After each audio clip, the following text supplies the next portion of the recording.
ಸೃಷ್ಟಿ ಮತ್ತು ಮಾನವನಲ್ಲಿ ಭಗವಂತನನ್ನ ಕಂಡ ಭಾರತದ ಆಧ್ಯಾತ್ಮಿಕ ಮತ್ತು ಸನಾತನ ಸಂಸ್ಕೃತಿಯ ಹಿರಿಮೆಯನ್ನ ಜಗತ್ತಿಗೆ ಸಾರಿದ ಸ್ವಾಮಿ ವಿವೇಕಾನಂದರ ಸಂದೇಶಗಳ ಅನುಷ್ಠಾನದಿಂದ ಭಾರತ ಮತ್ತೆ ವಿಶ್ವಗುರು ಸ್ಥಾನಕ್ಕೇರುವ ಗುರಿ ಸಾಕಾರಗೊಳ್ಳಲಿದೆ ಎಂದು ವಿಧಾನಸಭಾ ಸಭಾಧ್ಯಕ್ಷ ವಿಶ್ವೇಶ್ವರ ಹೆಗಡೆ ಕಾಗೇರಿ ಹೇಳಿದರು. ಮಂಗಳೂರು ರಾಮಕೃಷ್ಣ ಮಠದ ಅಮೃತ ಮಹೋತ್ಸವದ ಹಿನ್ನೆಲೆಯಲ್ಲಿ ಹಮ್ಮಿಕೊಂಡಿರುವ 2 ದಿನಗಳ ಅಮೃತ ಸಂಗ್ರಮದ ಸಮಾರೋಪದಲ್ಲಿ ಅವರು ಮುಖ್ಯ ಅತಿಥಿಯಾಗಿದ್ದರು.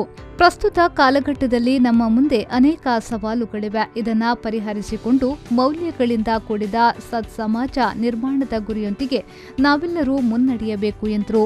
ಮಂಗಳೂರು ರಾಮಕೃಷ್ಣ ಮಠ ಆಧ್ಯಾತ್ಮಿಕತೆಯ ಉದ್ದೀಪನದೊಂದಿಗೆ ಸ್ವಚ್ಛ ಭಾರತ್, ಶೈಕ್ಷಣಿಕ ಯುವ ಜಾಗೃತಿ ಸೇರಿದಂತೆ ಅನೇಕ ಸಮಾಜಮುಖಿ ಕಾರ್ಯಕ್ರಮಗಳನ್ನು ಹಮ್ಮಿಕೊಂಡು ಅನನ್ಯ ಸಾಧನೆಗಳ ಹೆಗ್ಗಳಿಕೆಗೆ ಪಾತ್ರವಾಗಿದೆ ಎಂದು ಕಾಗೇರಿ ಶ್ಲಾಘಿಸಿ ಅಭಿನಂದಿಸಿದರು. ಸ್ವಾಮಿ ವಿವೇಕಾನಂದರು ರಾಮಕೃಷ್ಣ ಮಹಾಸಂಘ, ಈ ಸನ್ಯಾಸಿಗಳ ಸಂಘವನ್ನು ಸ್ಥಾಪಿಸಿ ಅದೇ ಮುಂದೆ ರಾಮಕೃಷ್ಣ ಮಠ ಮತ್ತು ರಾಮಕೃಷ್ಣ ಮಿಷನ್ ಆಗಿ ಇವತ್ತು ದೇಶದಾದ್ಯಂತ ಎಷ್ಟು ಪ್ರಭಾವಿಯಾಗಿ ಕೆಲಸ ಮಾಡ್ತಾ ಇದೆ ಅನ್ನೋದನ್ನು ನಾವೆಲ್ಲ ನೋಡ್ತಾ ಇದ್ದೇವೆ. ಪೂಜ್ಯ ವಿವೇಕಾನಂದರು, ಸ್ವಾಮಿ ವಿವೇಕಾನಂದರು ಯಾವ ಕನಸನ್ನು ಇಟ್ಟು ಮಠವನ್ನು ಸ್ಥಾಪನೆ ಮಾಡಿದ್ರೋ ಅದಕ್ಕೆ ಎಳ್ಳಷ್ಟು ಚ್ಯುತಿ ಬರದೇ ಇರೋ ರೀತಿಯಲ್ಲಿ ಈ ಪರಂಪರೆಯನ್ನು ನಿರಂತರವಾಗಿ ಮುಂದುವರಿಸಿಕೊಂಡು ಬಂದಂಥ ಪೂಜ್ಯ ಮಠಾಧೀಶರುಗಳು ಎಲ್ಲರಿಗೂ ನನ್ನ ನಮಸ್ಕಾರಗಳನ್ನು ಸಲ್ಲಿಸ್ತೇನೆ. ಬೇಲೂರು ಮಠ, ರಾಮಕೃಷ್ಣ ಮಠ ಮತ್ತು ರಾಮಕೃಷ್ಣ ಮಿಷನ್ನ ಉಪಾಧ್ಯಕ್ಷರಾದ ಪರಮ ಪೂಜ್ಯ ಸ್ವಾಮಿ ಗೌತಮಾನಂದಾಜಿ ಮಹಾರಾಜ್ ಅವರು ಮಾತನಾಡಿ, ರಾಮಕೃಷ್ಣ ಮಠ ಆಧ್ಯಾತ್ಮಿಕತೆಯ ಜೊತೆಗೆ ಜನಸೇವೆಯ ಮೂಲಕ ಸಾರ್ಥಕತೆಯೊಂದಿಗೆ ಮುನ್ನಡೆಯುತ್ತಾ ಬಂದಿದೆ ಎಂದು ಹೇಳಿದರು. ನಮ್ಮ ಸಂಸ್ಕೃತಿ, ವೈದಿಕ ಸಂಸ್ಕೃತಿ, ಈ ಸಂಸ್ಕೃತಿಯಲ್ಲಿ ಶಕ್ತಿ ಎಲ್ಲಿದೆ ಅದನ್ನು ತೋರ್ತಕ್ಕಂಥ ಘಟನೆಗಳು ನಮ್ಮ ಆಚರಣೆಗಳಲ್ಲಿ ಘಟಿಸಿದ್ದು ಬೆಳಬೇಕು ಅಂತ ಅನಿಸ್ಕೊಳ್ತಾರೆ.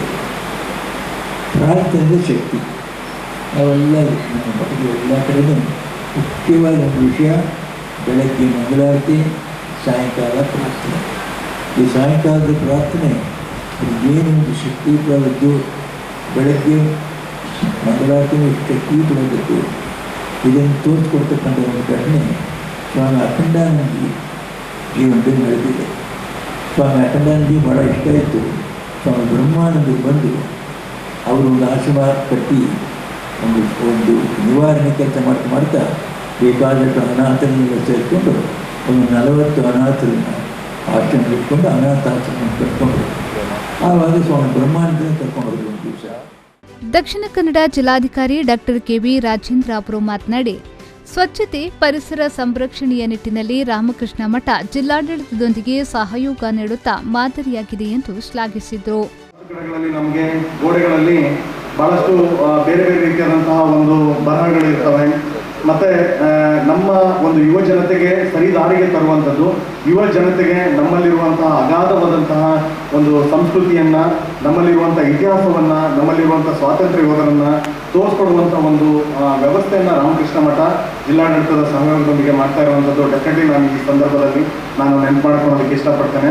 ನಗರದ ಸೌಂದರ್ಯೀಕರಣಕ್ಕೆ ಇತಿಹಾಸ ಪ್ರಮುಖರನ್ನು ನಮ್ಮ ಒಂದು ಗೋಡೆ ಬರಹದ ಮೂಲಕ ಯುವ ಜನತೆಗೆ ತಿಳಿಸುವಂಥ ಕೆಲಸವನ್ನು ರಾಮಕೃಷ್ಣ ಮಠ ಮಾಡ್ತಾ ಇದೆ ಅಂತ ಹೇಳಿದ್ರೆ, ಅದರ ಜೊತೆಗೆ ಯುವ ಜನತೆಯನ್ನು ಸರಿದಾರಿಗೆ ತರುವಂತಹ ಏನು ಒಂದು ಪಾತ್ರವನ್ನು ನಿರ್ವಹಿಸ್ತಾರೆ, ಅದನ್ನು ಡೆಫಿನೆಟ್ಲಿ ಜಿಲ್ಲಾಡಳಿತದಿಂದ ನಾನು ನೆನಪು ಮಾಡಿಕೊಳ್ಳಲೇಬೇಕಾಗಿರುವಂಥ ಒಂದು ಸಂದರ್ಭ. ಆಳ್ವ ಶಿಕ್ಷಣ ಪ್ರತಿಷ್ಠಾನದ ಅಧ್ಯಕ್ಷ ಡಾಕ್ಟರ್ ಮೋಹನ್ ಆಳ್ವ ಮಾತನಾಡಿ, ಯುವ ಜನತೆಗೆ ಯೋಗ್ಯ ಮಾರ್ಗದರ್ಶನ ನೀಡಿ ಅವರನ್ನ ದೇಶದ ಸಂಪತ್ತಾಗಿ ಪರಿವರ್ತಿಸುವ ಮಹತ್ವದ ಕಾರ್ಯ ರಾಮಕೃಷ್ಣ ಮಠದಿಂದ ನಡೆಯುತ್ತಿದೆ. ಆಧ್ಯಾತ್ಮಿಕತೆಗೆ ಒತ್ತು ನೀಡಿ ಯುವ ಶಕ್ತಿಗೆ ಸಂಸ್ಕಾರ ನೀಡುವಲ್ಲಿ ಮಠ ಕಾರ್ಯ ಪ್ರವೃತ್ತವಾಗಿದೆ ಎಂದು ಹೇಳಿದರು. ಯಾರಿಗೆ ಸೌಂದರ್ಯ ಪ್ರಜ್ಞೆ ಇಲ್ಲ, ಅವನಿಗೆ ದೇಶವನ್ನು ಪ್ರೀತಿಸುವುದಿಲ್ಲ, ಕಲೆಯನ್ನು ಪ್ರೀತಿಸುವುದಿಲ್ಲ, ಕಲಾವಿದನ್ನು ಪ್ರೀತಿಸುವುದಿಲ್ಲ ಮತ್ತು ಈ ಪರಿಸರವನ್ನು ಪ್ರೀತಿಸುವುದಿಲ್ಲ, ಅದ್ರ ಜೊತೆ ಒಂದು ಸಾಮರಸ್ಯವಾದ ಬದುಕನ್ನು ಪ್ರೀತಿಸುವುದಿಲ್ಲ, ಅವನು ಈ ದೇಶದ ಬಹಳ ದೊಡ್ಡ ಅಪಾಯಕಾರಿಗಳು. ನಾವಾಗಲಿ, ನಾವು ಜನ್ಮ ಕೊಟ್ಟಂಥ ಮಕ್ಕಳಾಗಲಿ, ನಮ್ಮ ವಿದ್ಯಾಸಂಸ್ಥೆಯಲ್ಲಿ ಕಲಿತಿರುವಂಥ ವಿದ್ಯಾರ್ಥಿಗಳಾಗಲಿ ಅಥವಾ ನಮ್ಮ ಯುವ ಸಂಪತ್ತಾಗಲಿ ಒಂದು ಸೌಂದರ್ಯ ಪ್ರಜ್ಞೆ ಇಟ್ಟುಕೊಂಡು ನಮ್ಮ ಬಹಳ ದೊಡ್ಡ ಸಂಪತ್ತಾಗಬೇಕು ಎಂಬುದೇ ಆಶಯ. ಇವತ್ತು ರಾಮಕೃಷ್ಣ ಮಠ ಬಹಳ ಮುಖ್ಯವಾಗಿ ನನಗೆ ಇಷ್ಟವಾಗುವುದು ಒಂದು ಯುವ ಸಂಪತ್ತಿಗೆ ಸರಿಯಾದ ಮಾರ್ಗದರ್ಶನ ಕೊಟ್ಟು ಅವರನ್ನು ನಮ್ಮ ಸಂಪತ್ತಾಗಿ ಬೆಳೆಸುವುದು.